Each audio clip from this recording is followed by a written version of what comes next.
तो शुरू करते हैं। फॉर्मुलेशन ऑफ सस्पेंशन के अंदर हमारे पास बेसिकली दो वेज हैं फॉर्मुलेशन सस्पेंशन को फॉर्मुलेट करने के। एक वे है कि या आप ये कह सकते हैं कि दो किस्म की सस्पेंशन हम लोग फॉर्मुलेट कर सकते हैं। एक वो सस्पेंशन है जिसको हम लोग एग्रीगेटेड सस्पेंशन या ओपन नेटवर्क एग्रीगेट कहते हैं। इस सस्पेंशन के अंदर पार्टिकल्स जो हैं वो फ्लोक्यूल्स की फॉर्म में एग्जिस्ट करते हैं। और दूसरा वे जो होता है सस्पेंशन को बनाने का, वो हमारे पास डिस्पर्स सिस्टम का होता है। इसके अंदर पार्टिकल्स जो हैं वो इंडिविजुअली बिहेव कर रहे होते हैं। और अगर मैं जनरली थोड़ा सा आपसे कोई बातें डिस्कस करूं रिगार्डिंग दिस, तो जहाँ पे एग्रीगेटेड सस्पेंशन होती है वहाँ पे फ्लोक्यूल्स बनते हैं और वो फ्लोक्यूल्स जो हैं वो बहुत इजीली रीडिस्पर्सेबल होते हैं। हाँ, वो सेटल डाउन बहुत जल्दी करते हैं, लेकिन साथ ही साथ वो बड़े इजीली रीडिस्पर्स भी हो जाते हैं। वेयर एज जो डिस्पर्स सस्पेंशन होती है, इसके अंदर पार्टिकल्स जो हैं वो इंडिविजुअली एग्जिस्ट करते हैं सिस्टम के अंदर। और हाँ, वो टाइम लेते हैं सेटल डाउन होने में, लेकिन अगर वो सेटल डाउन हो जाएं तो फिर उनकी रीडिस्पर्जन जो है वो बहुत ज़्यादा डिफ़िकल्ट होती है।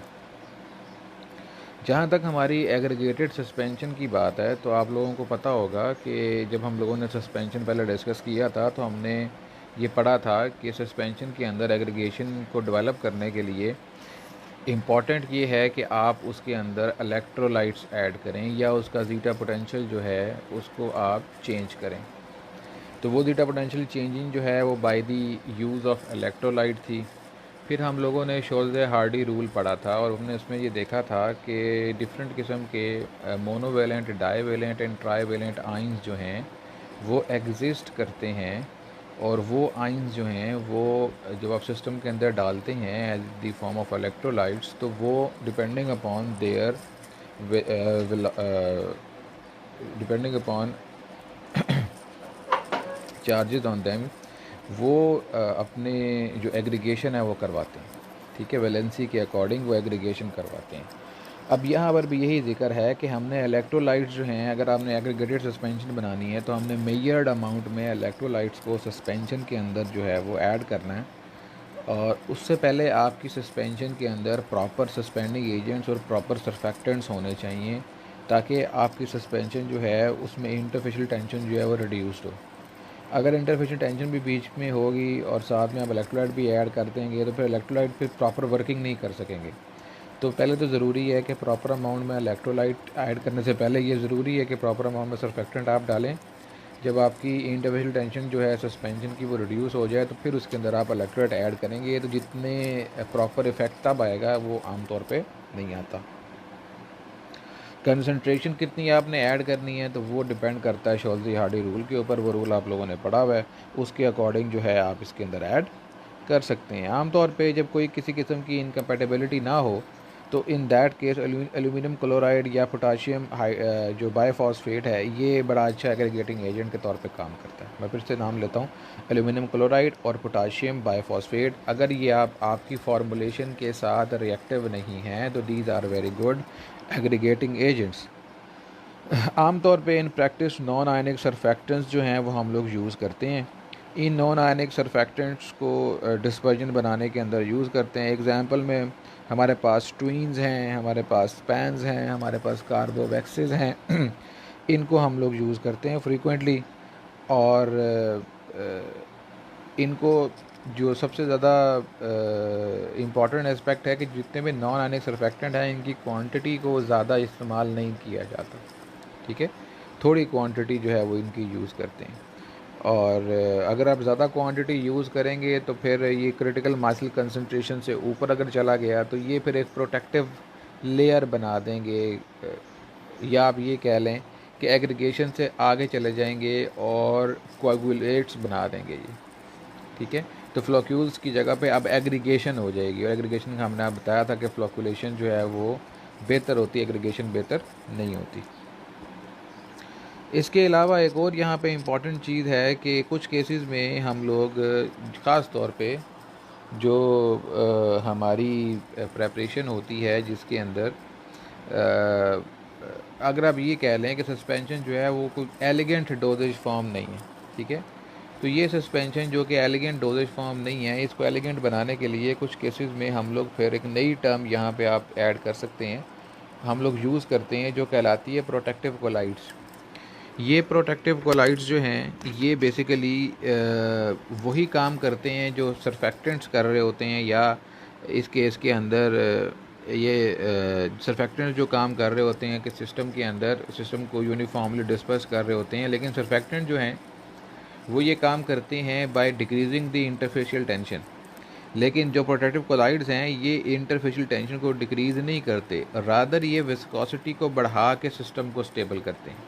ठीक है, तो इसलिए यहाँ पे एक तो ये विस्कोसिटी को बढ़ाते हैं और दूसरा ये ज़ीटा पोटेंशियल को बढ़ाने की एबिलिटी भी रखते हैं। तो इस तरीके से ये एक मैकेनिकल बैरियर बना देते हैं जो कि फिर सस्पेंशन पार्टिकल्स को, जो पार्टिकल्स हैं सस्पेंडेड, वो मैकेनिकल बैरियर की वजह से सस्पेंडेड ही रहते हैं। जब विस्कोसिटी बढ़ जाएगी तो ऑब्वियसली ड्रैग फोर्स ज़्यादा लगेगी, पार्टिकल सेटल डाउन ज़रा लेट होगा। इस तरीके से जब उसका ज़ीटा पोटेंशियल हर पार्टिकल का ज़्यादा होगा तो वह दूसरे को रिपेल करेंगे, और उस रिपेल्शन की वजह से भी पार्टिकल एक जगह पे जो है रुका रहेगा, वो मूव ज़्यादा नहीं करेगा और सेटल डाउन होने के चांसेस जो हैं वो रिड्यूस हो जाएंगे। आमतौर पे हम लोग जो प्रोटेक्टिव कोलाइड्स हैं इनकी कोई 10% कंसनट्रेशन जो है उसको हम लोग यूज़ करते हैं, लेकिन ये कंसनट्रेशन जो है ये लिमिटेड है टू में से ऐसी जो फार्मूलेशन हैं जो टॉपिकल फार्मूलेशन हैं उन तक ये लिमिटेड है। ठीक है, एक और एग्जांपल है इसके अंदर एल्यूमिनियम हाइड्रोक्साइड जेल की। ये एल्यूमिनियम हाइड्रोक्साइड जेल जो है ये भी एज अ व्हीकल जो है वो यूज़ करते हैं, और कमर्शियली इसको हम लोग जो हमारे पास ट्रिपल सल्फोनामाइड सस्पेंशन है इसके अंदर हम लोग इसको यूज़ करते हैं। सल्फोनामाइड सस्पेंशन के अंदर जो मार्केट अवेलेबल है मार्केट में, उसके अंदर एल्यूमिनियम हाइड्रोक्साइड जेल को यूज़ किया जाता है, लेकिन इसकी वजह से चांसेस ये होते हैं कि एल्कलिनिटी जो है वो बढ़ जाएगी सस्पेंशन की। तो इसको ज़रा नज़र में रखते हैं कि ये जो एल्कलिनिटी अगर बढ़ गई है सस्पेंशन की तो ये आपके एक्टिव इंग्रेडिएंट को ख़राब ना करे या उसकी कोई प्रॉपर्टीज़ जो हैं वो ख़राब ना हो। ठीक है, तो इसको भी हम लोग जो हैं वो as a non reactive gel के तौर पे, जेलिंग एजेंट के तौर पे यूज़ करते हैं, और ये बहुत ज़्यादा एडवांटेजियस है। सो अगर इसको दोबारा से रिपीट करूँ आपके लिए, तो एग्रीगेटेड या ओपन नेटवर्क एग्रीगेट, जिसको हम फ्लोकुलेटेड सस्पेंशन भी कहते हैं, ये बनाने के लिए ज़रूरी है कि हम लोग इसके अंदर कुछ चीज़ें जो हैं वो ऐड करें। वो चीज़ें कौन कौन सी हैं? पहली चीज़ तो आपके पास एक प्रॉपर सरफेक्टेंट होना चाहिए ताकि किसी किस्म की जो भी हमारे पास इंटरफेशियल टेंशन एग्जिस्ट करती है वो ख़त्म हो। उसके बाद फिर शोर्जे हार्डली रूल के तहत हम लोग इलेक्ट्रोलाइट्स को ऐड करेंगे, जिसके अंदर मैंने आपको 2 एग्जांपल्स दी, एल्यूमिनियम क्लोराइड की एग्जांपल दी और साथ में पोटाशियम बाइफॉस्फेट की एग्जांपल दी। ये कॉमनली हम लोग यूज़ करते हैं। इसके अलावा कुछ नॉन आयनिक सरफेक्टेंट्स को भी हम लोग यूज़ करते हैं, जिसमें स्पैन्स और ट्विन्स और कार्बोवैक्सेस हैं। डिटेल्स लिखी हुई हैं बुक में से, आप पढ़ सकते हैं। और ये नॉन आयनिक सरफेक्टेंट्स जो हैं ये बड़ा अच्छा इफेक्ट करते हैं और सस्पेंशन को एग्रीगेशन की तरफ लेके जाते हैं और फ्लॉक्यूल्स बनाते हैं, लेकिन इनकी क्वांटिटी को बहुत ज़्यादा क्वांटिटी में आपने इनको ऐड नहीं करना होता, बिकॉज अगर ज़्यादा ऐड करेंगे तो फिर ये क्रिटिकल मासिल कंसनट्रेशन की तरफ ले जाएंगे और ये सरफेक्टेंट वाला काम करेंगे, और उसकी वजह से एक प्रोटेक्टिव लेयर बना देंगे, एक कोक्यूल बना देंगे, और वो कोक्यूल या एग्रीगेट जो है उसको फिर सेपरेट करना बड़ा डिफ़िकल्ट होता है। नेक्स्ट हमारे पास जो मैंने एग्जांपल आपको दी वो बताई कि आप प्रोटेक्टिव कोलाइड्स को भी यूज़ कर सकते हैं। प्रोटेक्टिव कोलाइड्स जो हैं वो सरफेक्टेंट से बेहतर काम करते हैं इस तरीके से कि ये they do not decrease the interfacial tension, rather they increase the zeta potential and viscosity of the system. तो दोनों केसेस में पार्टिकल्स जो हैं वो अपनी जगह पर रुके रहते हैं, मूव नहीं करते, और सेटल डाउन होने के चांसेस जो हैं वो रिड्यूस हो जाते हैं। इसके अलावा मैंने आपको एक और एग्जांपल दी एल्यूमिनियम हाइड्रोक्साइड जेल की। ये जेल भी विस्कोसिटी इम्पार्टिंग जेल है, ये भी विस्कोसिटी बढ़ाती है, जेलिंग एजेंट के तौर पे काम करती है। ये इटसेल्फ जो है बड़ा अच्छा एग्रीगेशन बनाने के लिए यूज़ होता है, लेकिन इसका प्रॉब्लम ये है कि जिसमें आप इसको यूज़ करते हैं उसकी एल्कलिनिटी बढ़ जाती है। तो अगर एल्कलिनिटी बढ़ने की वजह से आपका प्रोडक्ट जो है वो ख़राब होता है या उसके अंदर किसी किस्म का कोई इशू बनता है, तो इन दैट केस फिर हमें इसको यूज़ नहीं करना होता। ठीक है, तो ये इसका फर्स्ट पार्ट था हमारे पास एग्रीगेटेड सिस्टम का फॉर्मुलेशन ऑफ सस्पेंशन के अंदर। नेक्स्ट हमारे पास जो सेकंड पार्ट है वो डिस्पर्स सिस्टम है, कि आपने अगर डिस्पर्स सिस्टम बनाना है तो वो हम लोग जो हैं वो कैसे बनाते हैं। इसके लिए अगर आपको याद हो, आपने एक फंडामेंटल पढ़ा था पार्टिकल इंटरेक्शन एंड बिहेवियर, और उसके अंदर आप लोगों ने डिफरेंट जो हैं वो चीज़ें देखी थी कि पार्टिकल का इंट्रैक्शन जो है वो आपस में कैसा होता है और उस इंट्रैक्शन के अंदर कौन कौन सी फोर्सेस जो हैं वो इन्वॉल्व होती हैं। To maintain this state however viscosity imparting suspending agent is usually required as an adjuvant. आप अगर आपने सिस्टम को डिस्पर्स रखना है तो सबसे इंपॉर्टेंट फैक्टर तो ये है कि आप विस्कोसिटी सिस्टम की बढ़ा दें। जितनी ज़्यादा विस्कोसिटी आप बढ़ाएंगे, ऑब्वियसली विस्कोसिटी इतनी नहीं बढ़ानी कि वो आप उसको पोरिंग डिफ़िकल्टी हो या आपका सिस्टम मूव भी ना करे, लेकिन हाँ आप इतनी बढ़ा सकते हैं कि सिस्टम जो है वो इजीली पोर हो सके। तो जितनी आप विस्कोसिटी बढ़ाएंगे सिस्टम डिस्पर्स उतना ज़्यादा रहेगा। इसके अलावा these agents retard settling and agglomeration of the particle by functioning as an energy barrier which minimizes interparticular interaction and ultimately aggregation। तो बेसिकली यही एग्जांपल यहाँ पे है कि जो विस्कोसिटी इम्पार्टिंग सस्पेंडिंग एजेंट्स हैं ये एक फिजिकल बैरियर बनाते हैं बिटवीन दी पार्टिकल्स, और पार्टिकल्स फिर आपस में जुड़ते नहीं हैं। तो ये दो काम करते हैं, एक तो पार्टिकल को आपस में जोड़ने से रोकते हैं, मतलब फ्लोक्यूल नहीं बनेंगे, एग्रीगेट्स नहीं बनेंगे, और नंबर 2 जब विस्कोसिटी ज़्यादा है तो पार्टिकल फिर फ्लोट करता रहेगा, सेटल डाउन भी मुश्किल से होगा। इसके अंदर हमारे पास प्रोटेक्टिव कोलाइड्स भी यूज़ हो सकते हैं, विस्कोसिटी इंड्यूसिंग एजेंट्स हैं, सरफेक्टेंट्स हैं, डिस्पर्सिंग एजेंट्स हैं, इनको हम लोग यूज़ करते हैं। इसके अलावा इनका कम्बिनेशन भी हम लोग यूज़ कर सकते हैं। इसमें सबसे ज़्यादा इंपॉर्टेंट फैक्टर जो है वो स्टोक्स लॉ है। अगर स्टोक्स लॉ आपको याद हो तो क्लास में हमने डिस्कस किया था कि कोई भी पार्टिकल जब किसी फ्लूइड के अंदर से with the influence of gravity move करता है तो उसकी मूवमेंट जो है कितनी टाइम पे वो मूव कर रहा है, किस पॉइंट से किस पॉइंट तक जा रहा है, वो गवर्न होती है by the use of Stokes law. Stokes laws को गवर्न करता है। तो यहाँ पर भी वो तमाम फंडामेंटल स्टोक्स लॉ के यहाँ पर भी इंपॉर्टेंट है, जिसके अंदर हमारे पास पार्टिकल साइज़ है, डेंसिटी ऑफ द व्हीकल है and density of the particle है and viscosity of the medium है। तो अगर आपको याद हो तो वहाँ पे हम लोगों ने देखा था कि viscosity of the medium is very important, density of the particle is very important, density of the medium is very important, फिर उसके अंदर ग्रेविटी का इन्फ्लुएंस था, फिर उसके अंदर जो कोफिशिएंट था, कोफिशिएंट ड्रैग फोर्स कोफिशिएंट था, वो उसके अंदर इंपॉर्टेंट था। तो ये some of the suspending agents used to a large extent in formulation include modified cellulose polymers। जो हम आपके पास जितने भी सेलुलोज पॉलीमर्स हैं जिसमें सोडियम कार्बोक्सी मिथाइल सेलुलोज है, मिथाइल सेलुलोज है, इथाइल सेलुलोज है, ये सारे इसके पॉलीमर्स इसके अंदर आते हैं। इसके अलावा जिसमें प्रोटीन है, जिसमें जेलेटिन है, सिंथेटिक पॉलीमर्स हैं, सोडियम कार्बोक्सी मिथाइल सेलुलोज मैं आपको बता चुका हूँ, मिथाइल सेलुलोज है, हाइड्रोक्सी प्रोपाइल मिथाइल सेलुलोज है, मेथोसिल के नाम से भी अवेलेबल है। इनको हम लोग यूज़ कर सकते हैं in our oral topical preparation. Sodium carboxy methyl cellulose जो है ये एनायनिक पॉलीमर है, और जो मिथाइल सेलुलोज है या हाइड्रोक्सी प्रोपाइल मिथाइल सेलुलोज है ये नॉन आयनिक है। ठीक है, तो ये इनकी प्रॉपर्टीज़ का हमें पता होना चाहिए कि कौन सा आयनिक है और कौन सा नॉन आयनिक है, बिकॉज ये फिर अल्टीमेटली आपको पता है कि कहीं ना कहीं ये इफेक्ट करता है उसकी जीटा पोटेंशियल को, और फिर एग्रीगेशन ऑफ सस्पेंशन की तरफ चीज़ जो है वो जा सकती है। Sodium carboxy methyl cellulose is use in the concentration up to 0.5% in injectable preparation. In all dosage form they are frequently used in higher concentrations because of the higher solid content in the system। 0.5% quantity जो है sodium carboxy methyl cellulose की लोग use करते हैं suspension, वो suspension जो पैरेंटरल type की है। जहाँ तक सस्पेंशन ओरल की बात है तो ओरल के अंदर क्योंकि सॉलिड कंटेंट ज़्यादा होता है तो उनको फिर डिस्पर्स रखने के लिए आपको क्वांटिटी को भी बढ़ाना पड़ता है। Sodium carboxymethyl cellulose does have some disadvantages. It is incompatible with a number of electrolytes and quaternary ammonium compounds and is formed complexes with certain surfactants। Sodium CMC surfactants के साथ कॉम्प्लेक्सेस बनाता है, electrolyte के साथ भी interact करता है। सो ये इसके अंदर कुछ प्रॉब्लम्स हैं, इसलिए जब आपने इसको यूज़ करना है तो आपने पहले इसकी कंपेटेबिलिटी को स्टडी करना है। मिथाइल सेलुलोज या hydroxy propyl methyl cellulose gel on heating and are affected by electrolytes. Methyl cellulose या हाइड्रोक्सी प्रोपाइल MC या HPMC ये दोनों के दोनों जो हैं जब इनको हीट करें तो ये जेल बनाते हैं, और इस वजह से ये इंटरेक्ट भी करते हैं with other electrolytes as well. One of the more useful on total synthetic polymer is polyacrylic acid, इसको आप कार्बोपोल कहते हैं, जो कि आप लोग यूज़ भी करते आए हैं। It is used mostly in external lotion and gel preparations, also being uniformly dispersed in water to neutralize with an organic amine such as triethylonamine। आप लोग सिस्टम को 6 से लेकर 10 तक की जो है pH पे ये देता है।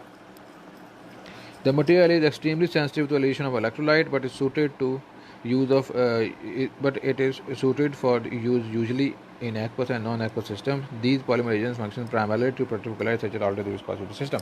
जितने भी सिस्टम्स मैंने आपको बताए हैं, जिनमें मिथाइल सेलुलोज था, कार्बोक्सी मिथाइल सेलुलोज था, HPMC था, मेथोसिस था, ये सारे के सारे विस्कोसिटी इम्पार्टिंग एजेंट्स हैं और ये विस्कोसिटी इम्पार्ट करने की वजह से सिस्टम को डिस्पर्स रखते हैं। जहाँ तक कार्बोपोल की बात है तो कार्बोपोल हम लोग जो टॉपिकल डोजेज फॉर्म्स हैं, टॉपिकल सस्पेंशन हैं, उसके अंदर हम इनको यूज़ करते हैं, लेकिन ये भी हाईली सेंसिटिव हैं to the addition of electrolytes और इनका बनाया हुआ जो सोल्यूशन कह लें, सस्पेंशन कह लें, उसकी पीएच जो है वो 6 से लेकर 10 तक होती है, जिसको एडजस्ट किया जाता है बाय द यूज़ ऑफ ट्राइएथेनोलामाइन ताकि ये विस्कोसिटी इम्पार्ट कर सकें, but they can interact with the electrolytes which is a downfall of these agents.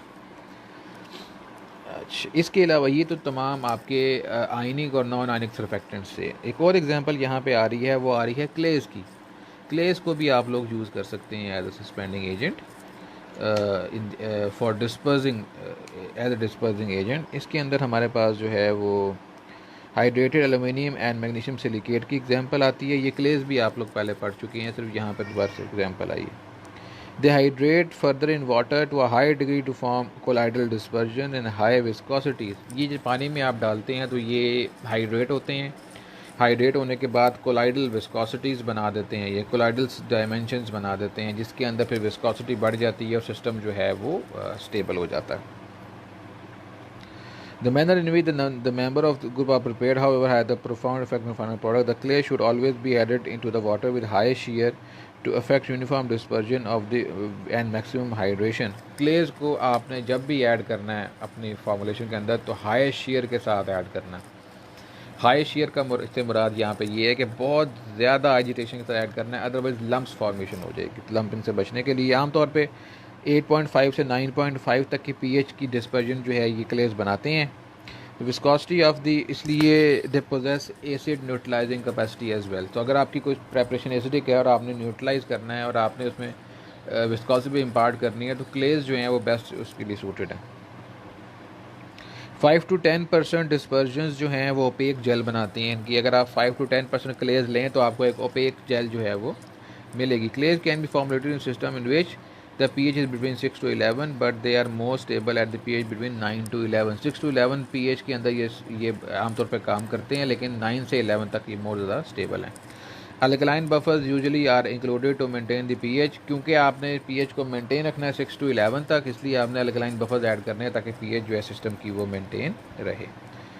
ठीक है जी। इसके अलावा all dispersion of the क्लेज are drastically affected by electrolyte in according with the shows हाइड्री rule. जितनी भी dispersion आप लोग पढ़ रहे हैं वो तमाम, चाहे वो आयनिक सरफेक्टेंट्स हों, चाहे वो नॉन आयनिक सरफेक्टेंट्स हों या पॉलीमर्स हों, चाहे वो क्लेज हों, वो सारे के सारे इफेक्ट होते हैं by the addition of electrolytes. Clay suspension and gels are excellent media for mould growth, इसलिए इनके अंदर हमें प्रिजर्वेटिव को ऐड करना बहुत ज़्यादा ज़रूरी है। ठीक है जी। As noted, another Stokes law factor that is especially important is degrading system is density of the medium. There are several ways to approach density adjustment with feasible addition of a system of non-active surfactants such as sorbitol, polyvinyl pyrrolidine, glycerine, sugar और one of the polyethylene glycol। आपने एक factor और था हमारे पास, वो factor था आपका Stokes law के अंदर डेंसिटी ऑफ द मीडियम। तो मीडियम की डेंसिटी अगर आप बढ़ाएंगे वो भी सिस्टम को डिस्पर्स रखेगी। तो उसके लिए आप अपनी व्हीकल के अंदर सर्टन सब्सटेंसेस को ऐड कर सकते हैं। उन सब्सटेंसेस के अंदर हमारे पास सॉर्बिटोल है, पॉलीविनाइल पारोलिडीन है, ग्लिसरीन है, शुगर है, पॉलीइथाइलिन ग्लाइकोल है। डेंसिटी ऑफ वाटर जो है वो जितनी होगी, अगर उस पानी के अंदर आप शुगर को ऐड करके शीरा बना लें तो उसकी डेंसिटी ज़्यादा हो जाएगी। तो यही यहाँ पे है कि आप चीज़ें मिक्स करते हैं तो डेंसिटी जो है वो चेंज हो जाती है। जब डेंसिटी व्हीकल की बढ़ जाती है तो डिस्पर्जन फैक्टर जो है वो भी बढ़ जाता है। तो ये जी आज का हमारा टॉपिक था।